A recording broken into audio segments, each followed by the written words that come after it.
Assalamu alaikum wa rahmatullah yan uwa. Idan muka duba za mu ga a wannan channel din mai follower mai subscribers 1,300 kacal ga kuɗin da aka biya dala 628, wanda wannan kuɗin a kuɗin naira yanzu muka lissafa shi ya kai, bari mu lissafa mu ga dala 628.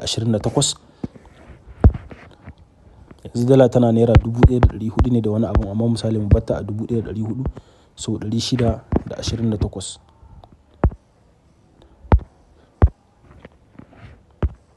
879 a ce kana samun wannan kuɗin a wata.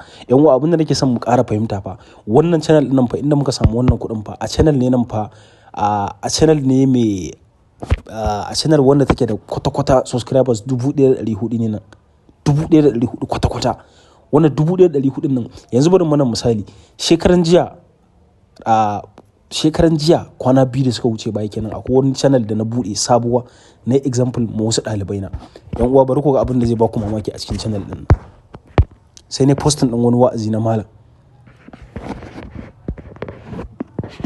Idan muka duba yan uwa, gashi nan kwana 2 days ago, yan uwa a kwana biyu na samu viewers.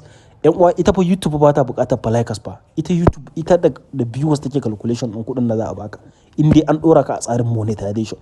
To me, ba wai a ɗora bidiyon take ba, akwai wani sirri ta inda ake ɗora bidiyon wanda in baka da ilimin wannan abun ko me za ka yi baka isa ka samu wannan follow a kwana 2 ba subscribers. Ba tawo bace nan ba, kawai a wayata ne creating ne wa wasu ɗalibai na tutorial na nuna musu wani abu. Yan uwa, mu duba mu gani yanzu abin da viewers din aka samu a ciki daga shekaran jiya kwana 2 days jiya ma kenan ma an samu viewers 1,300 wanda suna cika cewa 4,000 kawai biya na za a fare. Yanzu na ƙara ɗora wani bidiyon aka ƙara samun wani 1,300, na ƙara ɗora wani aka samu fiye da haka. Shikenan, ba wai dole sai da wannan bidiyon za a yi amfani ba. Kuma bugu da ƙari wa'azi na ɗora, duk wanda ya kalli wannan abun na samu ladansa.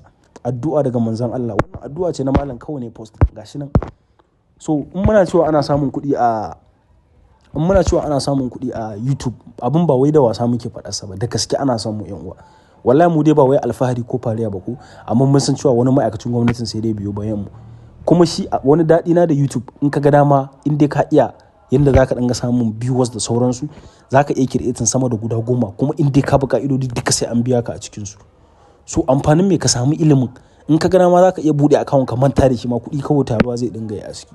So gaskiya wannan abin sai dai a ce godiya. Kuma a ce wai baka samun wannan abin, mutum yana nuna maka kana ganin kamar